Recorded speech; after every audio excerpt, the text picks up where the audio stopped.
Top of the Bottom podcast, episode 4. Can you believe it, Jay? We've made it to episode 4 already. Episodes already. It's been a month. It's been a month. It's been fun so far, and I'm really enjoying doing this. I've had a great time so far, and I really hope everybody watching or listening to whatever platform you're listening to us on, you've also had a great time. Jay, how have you been this week? I've been all right. It's been a pretty busy week. You know, everything, my plate has been full. And I've just been chilling this week. How about you? How have you been? Yeah. So, I've recently been going through a very terrible breakup recently. Oh no, really? Yeah. Sorry to hear. In my personal life, it all started on December 9th when Shohei Ohtani signed with the Los Angeles Dodgers and left the Angels. Oh no. That was the worst breakup of my life. Damn, how are you taking it? I'm taking it very hard, but I'm enjoying what's going on to him now because really? So everybody knows. I've heard. Everybody knows that there is the MLB's biggest scandal in the past few years. Shohei Ohtani is being accused of being a degenerate gambler by using his interpreter as a middleman. Now, we kind of want to do this story in two parts. First, today we'll go through his interpreter, who is who I'd say is one of the two lead degenerates in this story, Ippei Mizuhara, and then we'll go through the bookie that he was working with, Matthew Boyer, and then maybe if you guys are interested, if you like this story, 2 weeks or 3 weeks from now, when more details come out, we'll go through the Shohei timeline, the Showtime timeline, and we'll go through what his involvement was, what did he know, how much did he know, his own video of him speaking to the media, and we'll do what his legal exposure is, because I was reading a great article from the Los Angeles Times about what criminal charges he could be facing because of this, depending on what the investigation comes out to be. So today, let's start off with Ippei Mizuhara. Ippei Mizuhara. So there was an article that came out about Ippei because we just started to figure out that this man's whole life is shrouded in mystery. Really? It's shrouded in mystery. And the Sam Bloom, who wrote an article for The Atlantic, pointed out that there were inaccuracies in his publicly available biography.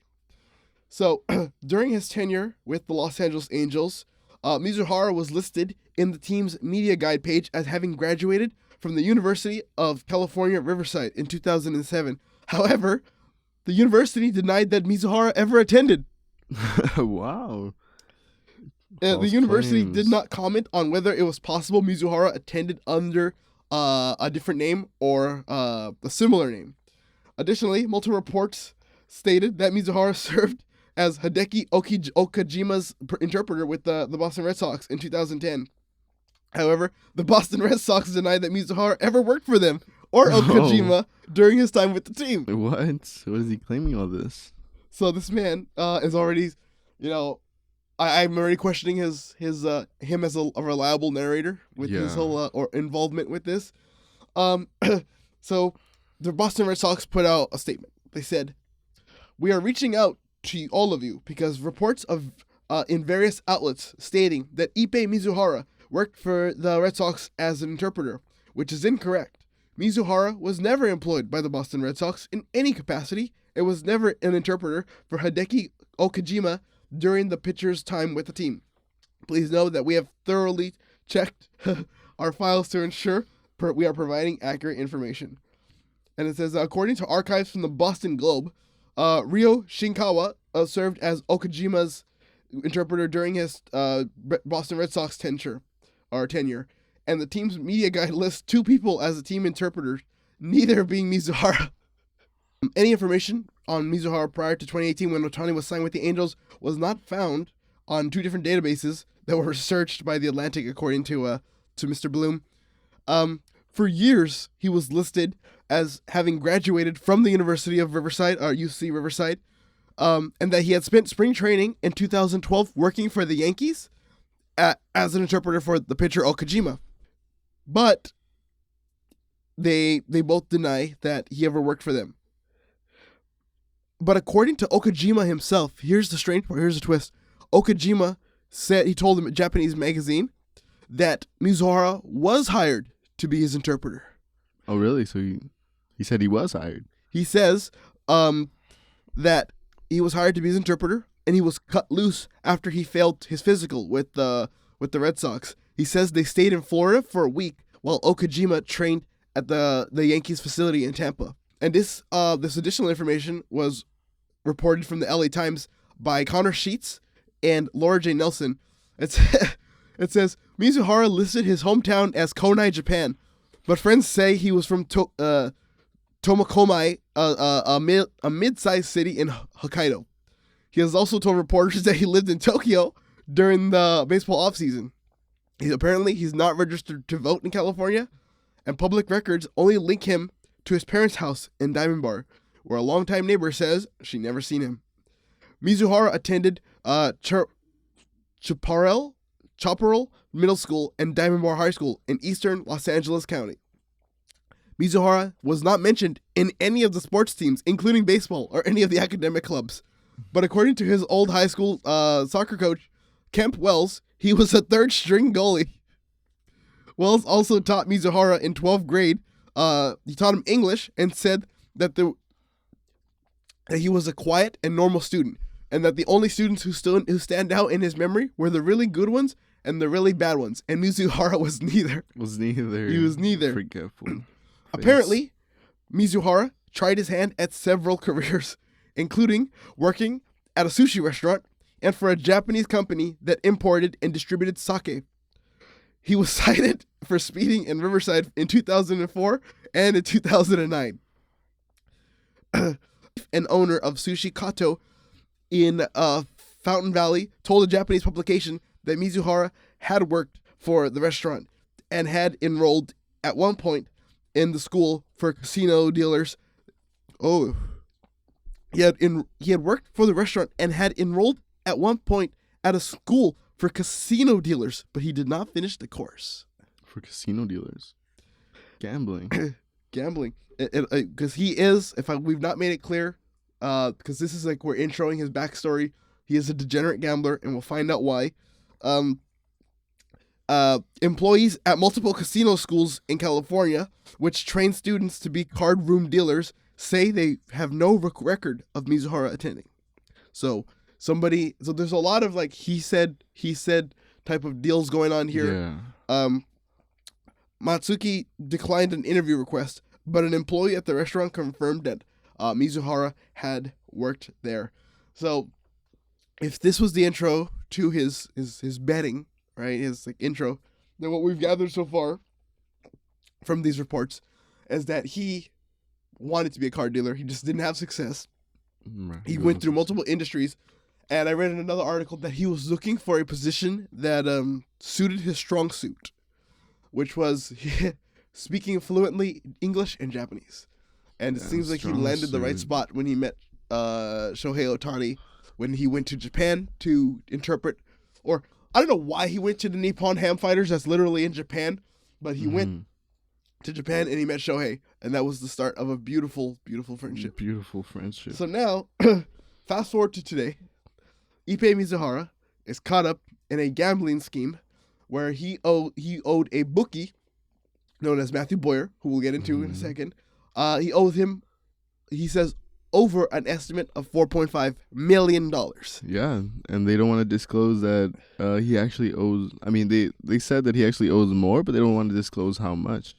Right, and we'll get into the like more details if you guys want to in the coming weeks. But the first story that went out was that he talked to ESPN, Mizuhara did, and he said that when he told Shohei that he was in debt, and Shohei wasn't happy about it, but he agreed to pay off the debts for him. And Shohei's legal team agreed that this was the case. And then a few hours later, they recanted and said, no, Mizuhara is lying. He's been stealing from Shohei for years. And then Mizuhara called back ESPN and said, actually, everything I said was a lie. And I was stealing from Shohei. So I wonder why they changed their minds. Maybe because he described his relationship with Shohei as being like brothers. That everywhere they would go, Mizuhara says he spent more time with Shohei than he did his own wife. So that's how close they were. Oh, they were real close. And so obviously Ipe Mizuhara is a degenerate gambler, right? Yes. So now let's talk about our lead degenerate, Matthew Boyer. Matthew Boyer. Jay, can you tell us a little bit about who Matthew Boyer is? So look, Matthew Boyer has worn many hats over the years. He's been a bookie, a former commodities trader. He's the owner of a failed controlled pest control business and an operator of a Brazilian jiu-jitsu studio called RYSK, where of course he's a white belt, but he he's the operator of that. So very convincing. Yeah, he's learning along with us. He is. Yeah, he's learning along with us. So Matthew Boyer, he's a big gambler. He's a big gambler, and he always bets big. He always bets big. Very unsuccessfully. Very as unsuccessfully. Most gamblers go. Yeah, as most do, as it happens, So he's just a degenerate gambler who just, it all goes back to like before 2011, where he listed losing nearly $500,000 between two Vegas casinos. That's crazy. So there was a federal investigation done by the IRS, the FBI, and Homeland Security into Boyer. He's got all the three-letter agencies. He's got everybody. And they're calling it, when they said send everybody, they're sending everybody. Everybody, after this OC resident. Yeah, because, and it all has to do with sports gambling, which, of course, in California, it is illegal. Very illegal to sports gamble. That we know. That we know of, do your research. Back in 2011, he had filed for Chapter 7 bankruptcy. Chapter 7 bankruptcy. And at the time, he was earning at about $65,000. Not too bad. He's not doing too bad for himself. But he reported a gambling loss of about $500,000. He had also borrowed about another $500,000, over $500,000, in personal loans from three people in Orange County. That's a lot of debt. That is a lot of debt. Yeah, two of them being real estate agents who contributed up to $2 million. They're never getting their money back. They're not liabilities, dude. And they only had $879,000 in assets. So they're in major debt. They're in major freaking debt. So there's a small article on the Register about Matthew Boyer. The OC Register. The OC Register, the OC County Register. He bet unsuccessfully, listing nearly $500,000 in losses for, in two Vegas casinos in 2011. He wagered that a client relationship with baseball phenomena Shohei Ohtani would pay off by boosting Boyer's reputation in the gambling world. He thought that was going to make him... He thought running an illegal operation and getting bigger and more famous for it was a good idea. Yeah, and, apparently, as we know, it wasn't even a direct connection to him. It was just to somebody that he knew. It was one layer removed. It's like, I know the guy who cuts Kanye's hair. It's like... So Boyer, who turned 49 next week, instead ended up at the center of an international scandal over allegations by the Japanese-speaking Ohtani that a trusted friend and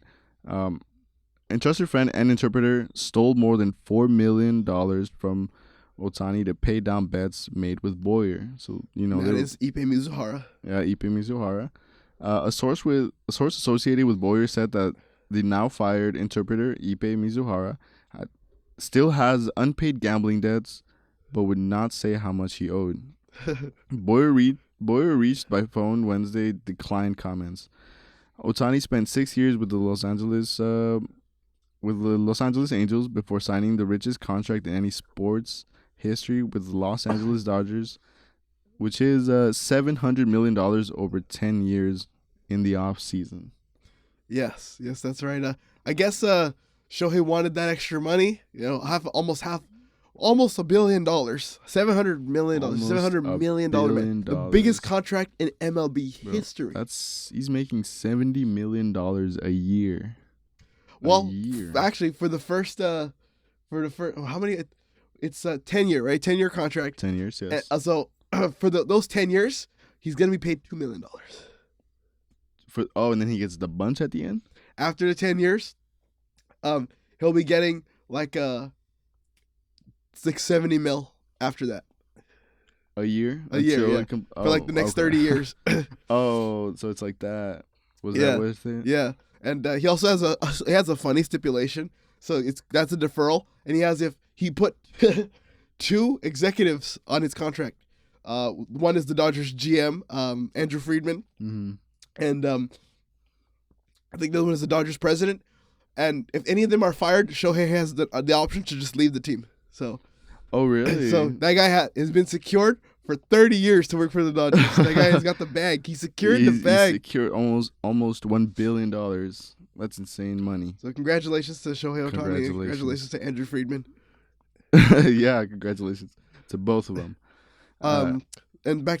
I'm sorry for the tangent. No, back to Boyer.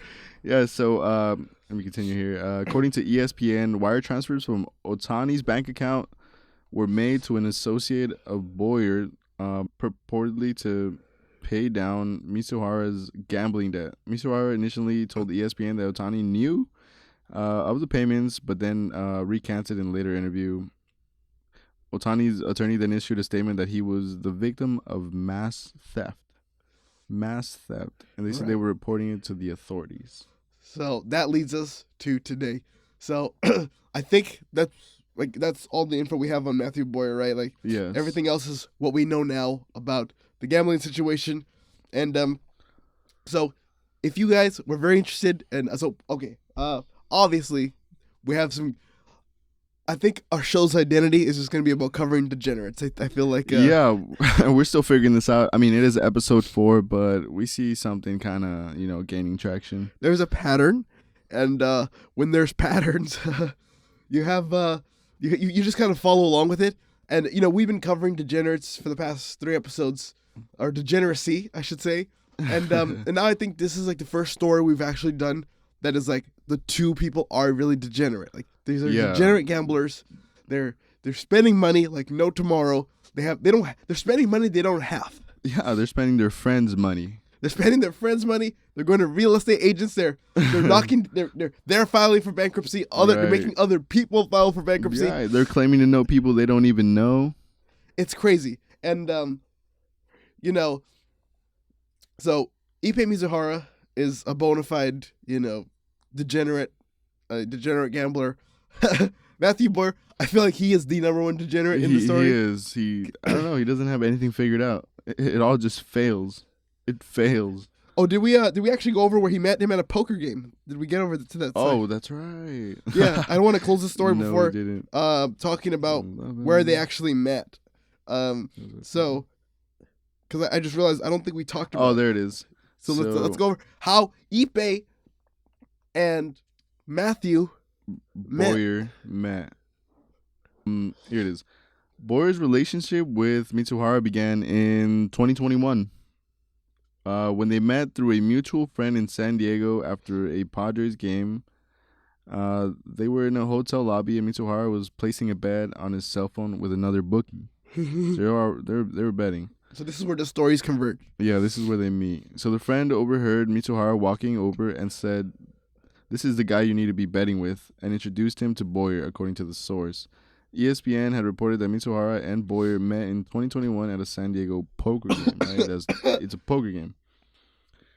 First, Mizuhara started betting small and international soccer, basketball, and football, but never on baseball. They made that pretty, extra clear. Never. He said everything but baseball. Yeah, so as the losses grew, so did the bets, but Mizuhara regularly paid his losses. So apparently that Boyer never spoke to Ohtani directly. Right, this is what his lawyer's claiming. Yeah, and he never.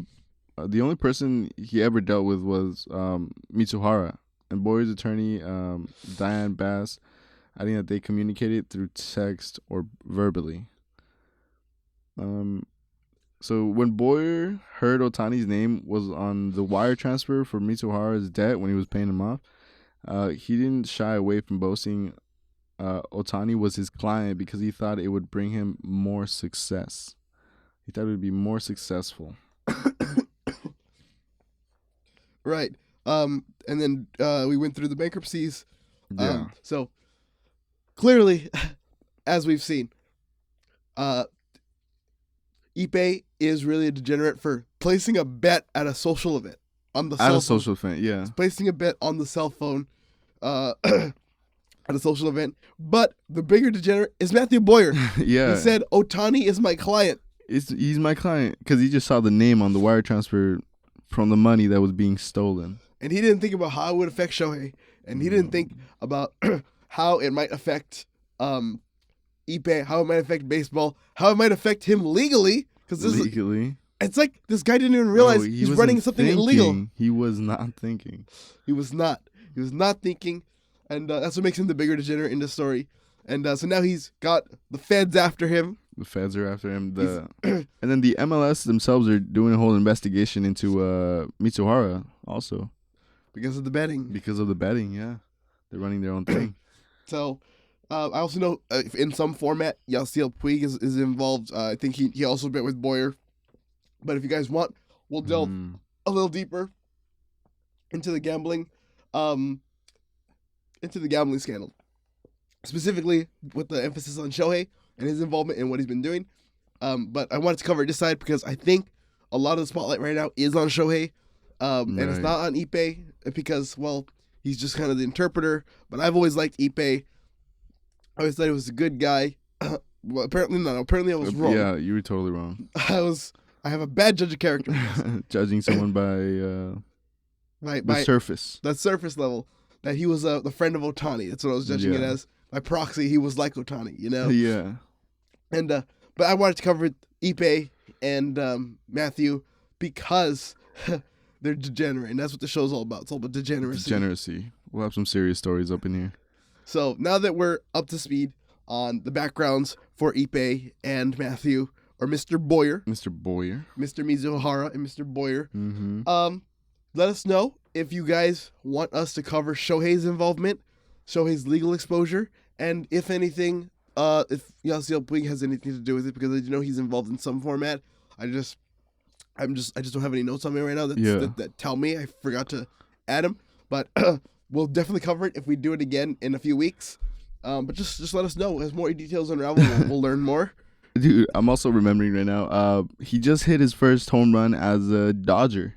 That's right. As a Dodger, he hit his first home run. Speaking of misfortunes, the lady who caught it. You know how they always do a whole let me try and buy the ball from you. So all she left was a hat, a signed hat, 2 caps, and a baseball bat. I would have asked for season tickets at least. Yeah, and it's insane ripoff. I think some more details are emerging that are involving Shohei with that. So when we cover Shohei, I'll actually go over that all together. But yeah, even Rich Eisen criticizes Rich Eisen. For those of you who don't know, is a sports commentator. He's a pundit. And he's been in the game for almost like 20, 30 years. And he talked about how stupid it was for the Dodgers to do something like that. How it was idiocy. And so things are just not looking good for Shohei. Shohei is having as rough a time with his transition to the Dodgers as I am with his transition to the Dodgers. Right. You know? So at least we're bonding or trauma bonding in that way. Trauma bonding. The best kind of bonding. You know. But that's the story with Shohei. And, you know, like with most bad breakups, you go back to an old lover. So I want to show you guys what I'm wearing right here. Check this out. You got the whole outfit. The Angels. Bam. Back to Trout, baby. I'm sorry I misjudged you. See, you had the headband too. I got there's the Shohei headband. I'm gonna burn this, you know. You're gonna burn that. This is the Shohei, and then here we are. Trout, man. Trout's the GOAT, man. I'm sorry I doubted you. I got caught up in the hype. Oh man. Please forgive me. Well, so We'll keep you guys updated, again, on anything that surfaces from that story. So, keep following us on social media. And the next episode, the following episodes. Yes, that's absolutely right. And so now that summons up that we're heading into a new segment. Of course, another recurring segment that we feel, it's pretty entertaining for you guys. And, I'll let you take it.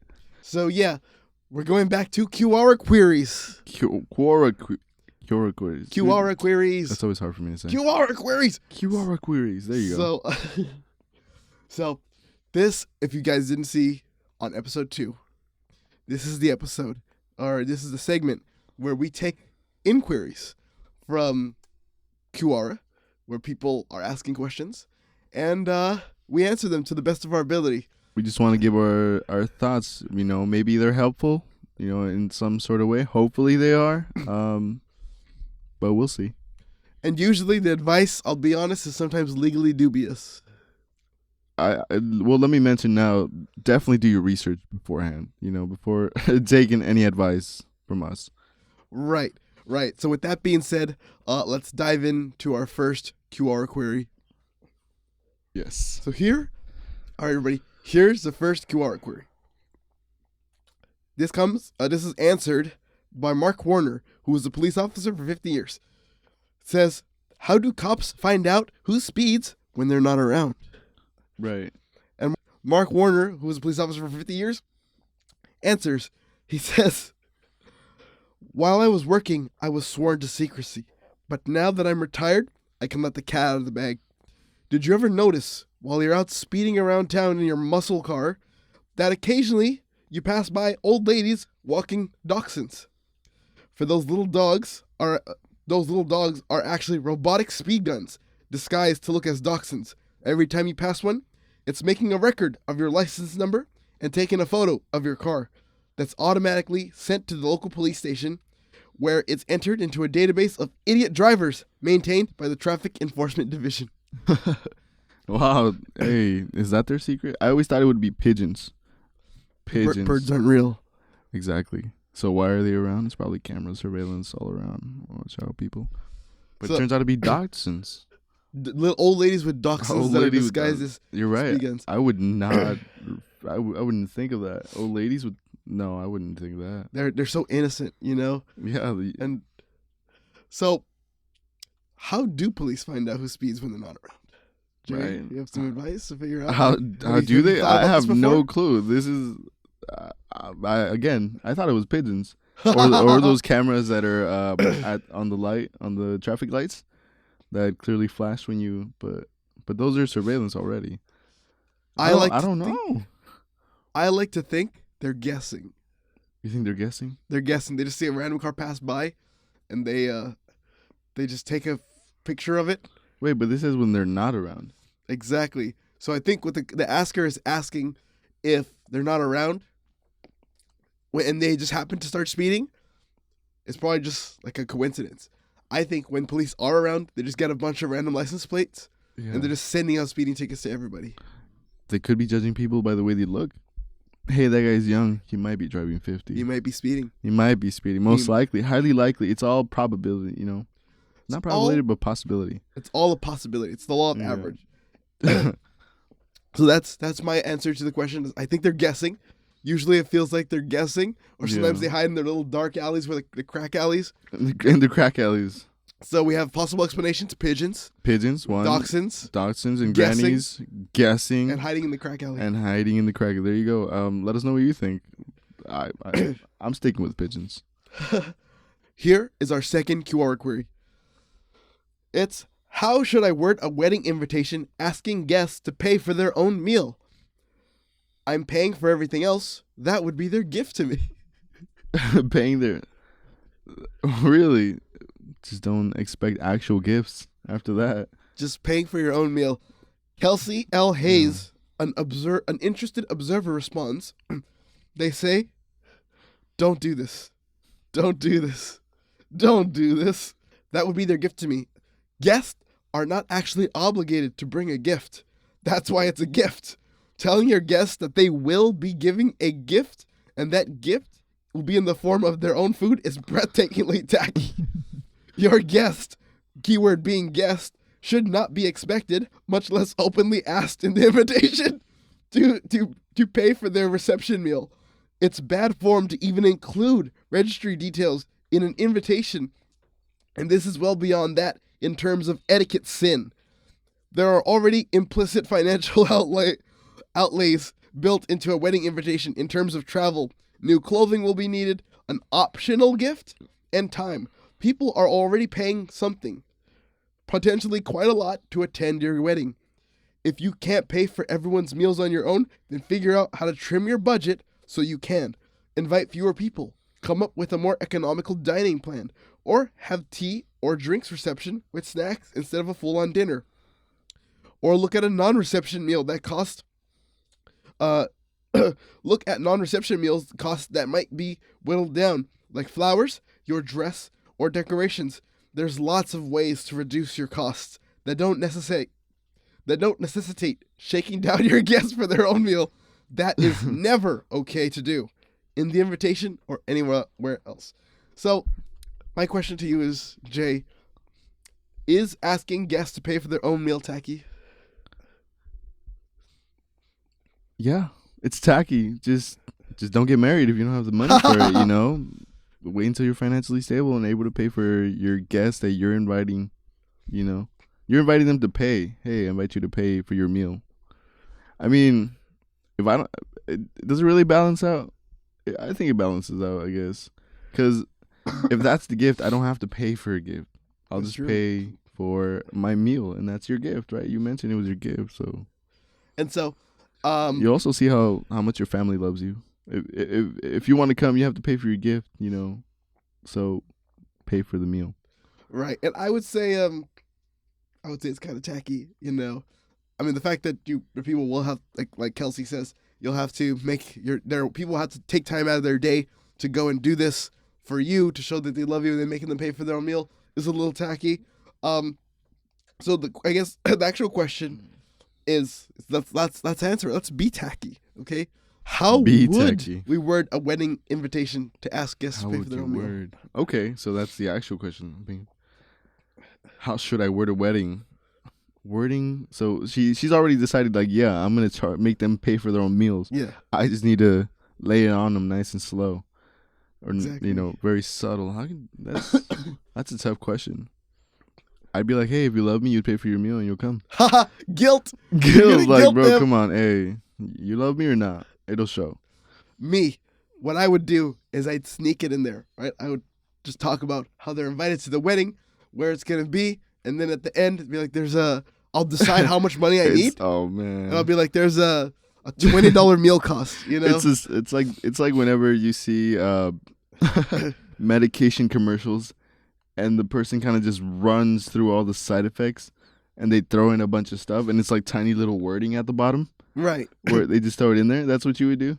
That's what I would do. Like, I wouldn't make it like fine print size. It'd just be at the end, and then like it'd be it's a $20 meal cost.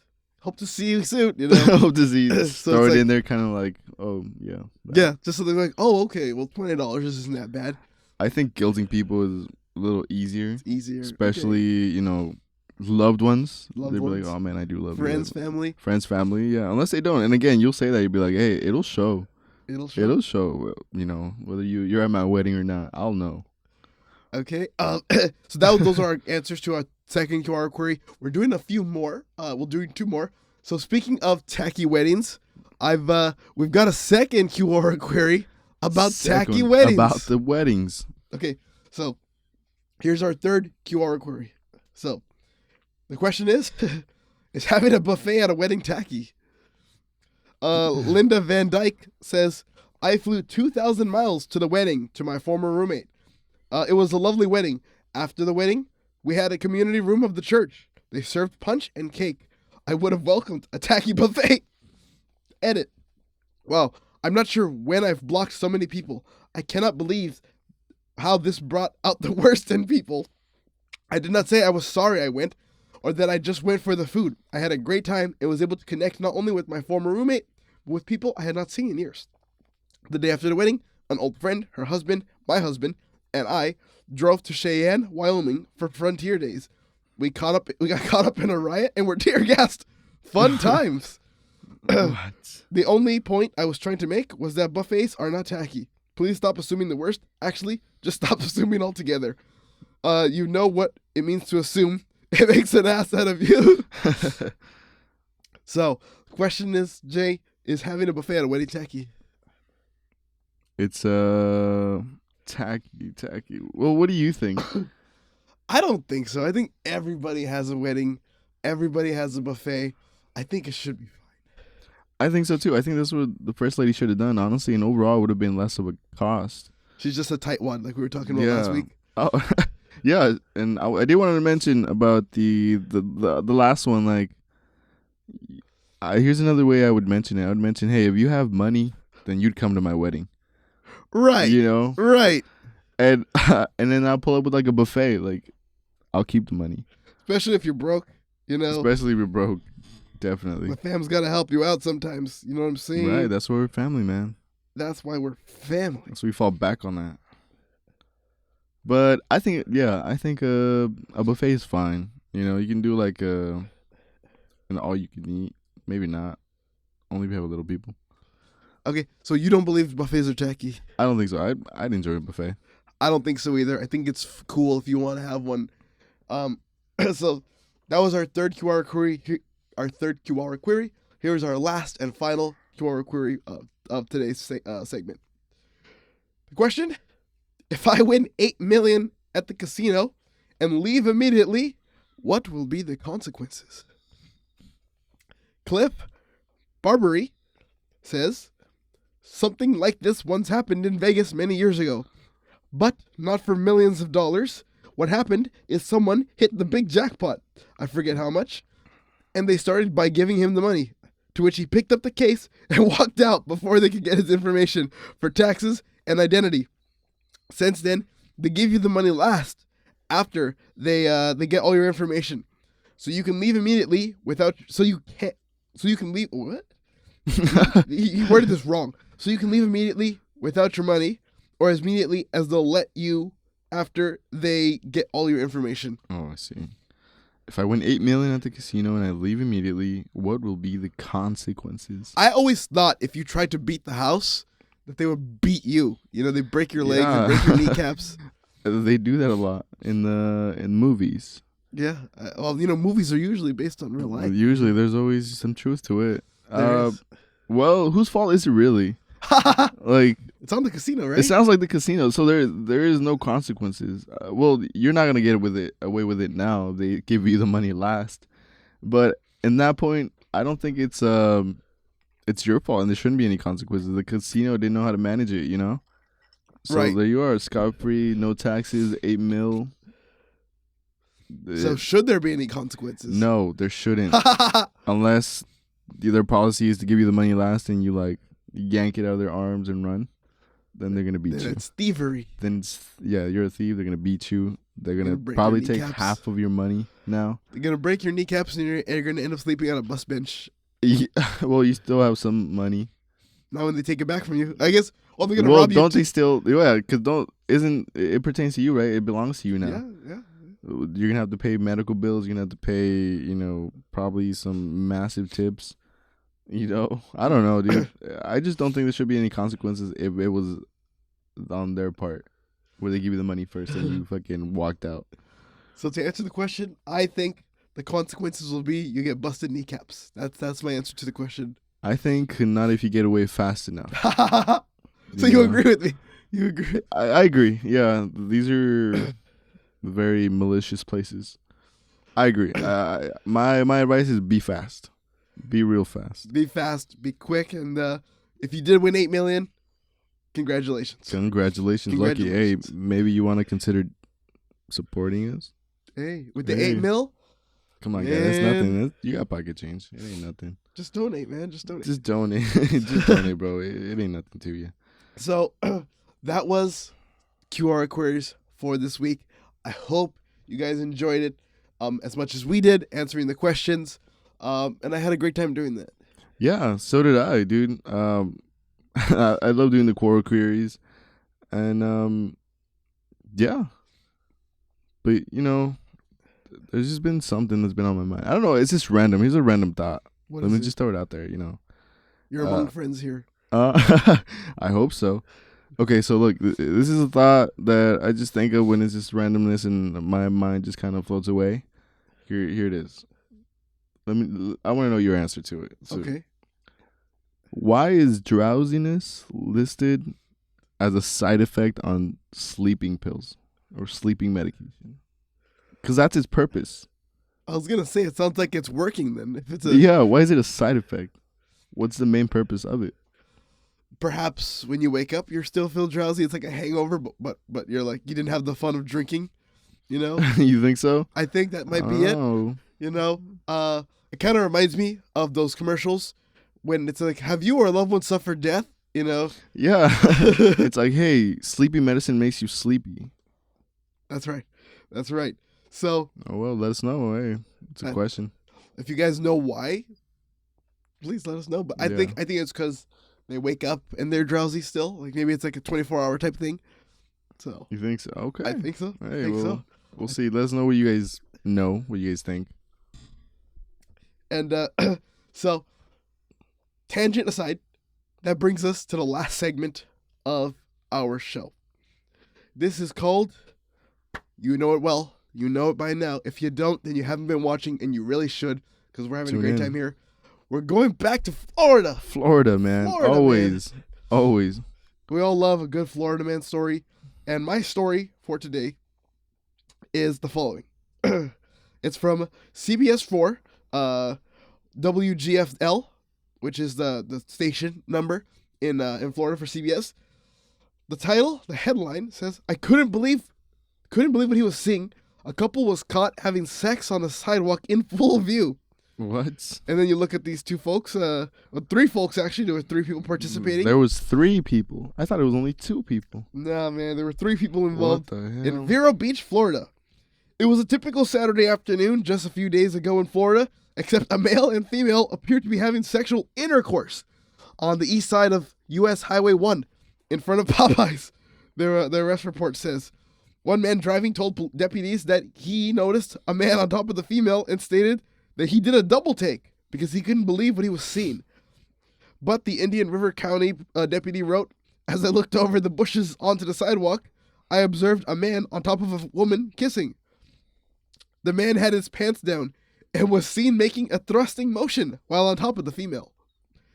As I identified myself as the sheriff's office, the male was instructed to stand, at which point the male and female were observed adjusting their shorts. The male appeared flustered and was unable to fully pull his shorts up, which left his body part fully exposed to oncoming traffic." The deputy handcuffed Arnold O'Neill Mackey, who was the man, and seated him on the ground. Later, Mackey advised it was not his intention to expose himself and, referring to his alleged partner, had asked April to leave from the side of the road, but she refused. So he's throwing her under the bus. There's no intentions, he said. Throwing her under the bus. Throwing her under the bus, or throwing her under his position. You know what I'm saying? Hey. Mackey further stated he understood that he was in plain view of passing motorists, but stated that he would apologize to the judge. That he would apologize to the judge.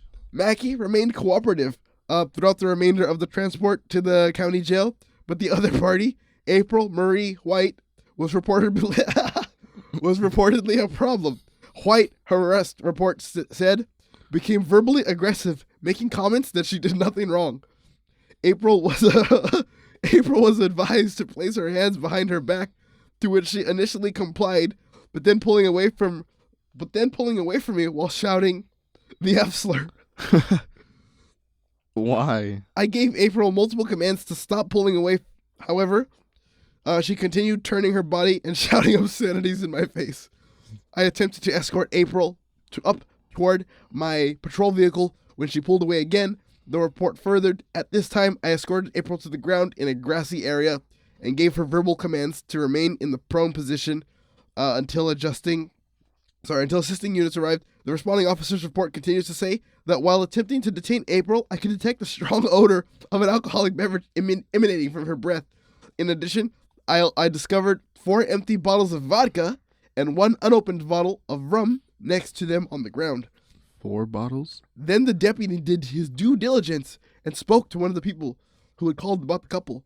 After the man's double take, he said the female had her legs spread open and the male description of position in full view of traffic. Mackie, 70, and White, 44. That age disparity is incredible. That is quite a gap. Mackie, 70, and White, 44, were charged with exposure of sexual organs in the first offense. White was also charged with resisting arrest without violence and disorderly intoxication. She had to be taken to jail separately due to her behavior, and her breath test sample was reported 0.8088. White also has a criminal history that includes an arrest on December 17th. Vero Beach police wrote, it started with a suspicious person call. According to her arrest report, White had been sleeping on the property with another male. Then a corporal asked White to leave the premises. Multiple times, White continuously refused. She was arrested on January 8th, was adjudicated guilty of resisting without violence and possession of an alcoholic beverage in public. She pleaded no contest to trespassing. They were on the sidewalk. On the sidewalk, public property, in full view. In full view. Just having a good time. The age gap is just what? And I love how he just like, I'll do what you say, officer. I'll apologize to the judge and everything. Yeah, he goes, it wasn't me. It wasn't my intention. It was her. It was her. It was all her. It was her fault. Wow. Quite throwing him under the bus. So that was my story. Jay, what is your Florida man story? So here's mine. Mine gets has to do with the same kind of on the same premise, I guess, with exposure of intimate parts. Right. So mine's is here. Like, here's the title. It's from NBC News. It's a Florida man arrested after allegedly performing botched castration surgery. You believe that? That's crazy. It happened in Florida, so yeah. Keeley. Yeah, you could believe that. I do. Wholeheartedly. So it reads like this. A Florida man was arrested for allegedly performing an illegal castration surgery on another man who he had met on a fetish website for eunuchs, authorities said Tuesday. This one was a little, let's just say, sensitive. Highlands County Sheriff Department said in a statement, you could even say it's kind of nuts. Man, I love their humor. Like remember the man with the quadruple amputee who was on the run and armed? It's like no story of Florida's ever taken seriously. It's like they have their own thing going on too. You know, they realize what it is. They're in Florida. We're in Florida. They understand. A deputy went to a home just before midnight on August 18, checking on an aborted 911 call in Sebring, about 90 miles southeast of Tampa, officials said. The door was answered by Gary Van Riswick, 74, and he told the deputy that he had just performed a castration as deputies found the man on the bed with a towel over his groin, which was bleeding heavily, according to the Highlands. Jesus Christ. Yeah, County Sheriff's Department statement. There's a picture of the man, old man, 74 years old. Looks like he might... He looks like a castration surgeon. Like he does crack. Nearby, there was a pink container which held 2 body parts that had recently been much closer to the victim. Yeah, the sheriff's statement continued. The victim was taken to the hospital and was later flown to a regional medical center. The victim is in stable condition, according to sheriff's office. Well, that's good. Van Riswick made an operating room in his own house, complete with medical equipment, painkillers, and cameras to record the procedure, officials said. Van Riswick told investigators that he had met the victim on a dark web castration fetish site called eunuch.com. This is horrible stories. Horrible that website exists. Horrible that this happened to this man. But it was all consensual, I guess. It was. And story actually continues that the suspect, Riswick himself, told the victim that he'd performed castrations on animals and he had even removed one of his own testicles in 2012. And according to the sheriff, He also said that he had a similar procedure on a man in a local motel a few years ago that turned out pretty much like this. The same situation all over again. So why do it again? Yeah. Well, he didn't care. He's getting his practice in. He's trying to be a doctor out here. Yeah, it's just about getting the people in there, you know? Where is it? Couldn't remember. He couldn't remember the other man's name, the sheriff said. The man went on to the hospital, but law enforcement was never notified. Vanris was booked Monday on suspicion of felony practicing medicine without a license and resulting in bodily injury, a second-degree felony. His bond was set at $250,000, $250,000, man. That is, of course, Florida's story. And if you saw the end of the story, the sheriff's office had one last statement to say. They said Van Renswick has really dropped the ball in this one. Yeah. Oh man, dude, they're on. They're on something else. Man. Yeah, like what? That's crazy. But I love Florida cops with their sense of humor. Realize there's always gonna be something going on in Florida. You know, it's always something crazy. Especially when they're talking to the media. You know, they know exactly what to say. They know how it's gonna be funny. Even though 2 people have been hurt by this. Right. Again, maybe deserved. I don't know, man. If you're that stupid, you can't. It's really stupid. Yeah, you participated in that voluntarily to get your nuts removed by an old man who looks like does crack. And there's a lot of stories and a lot of websites that exist in the dark web like that. You know, and maybe we'll find more stories like that coming up. You know? You just gotta be careful on the dark web, man. Be safe out there, be bros. Safe, y'all. You guys do your research, but safely. And no eunuch. Don't be a eunuch. Don't go to those websites. Don't be a eunuch or a nullo. For those of you who know, or a nullo. Ooh. Those of you who know, no. It's not the right modification. Not in this generation. I don't think so. That was this week's episode. Hope you enjoyed it as much as we did. I got to talk about how much I'm an Angels fan.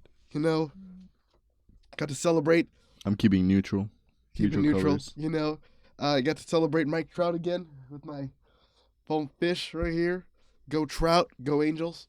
You know, and that's all we got for you today. Hope you enjoyed it. Yeah.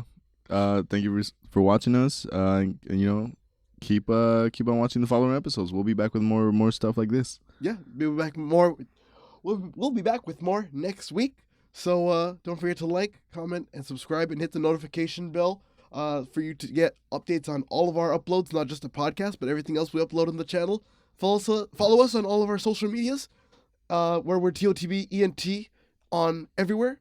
On everywhere, right? On everywhere. And then our email again is totbent.info@gmail.com.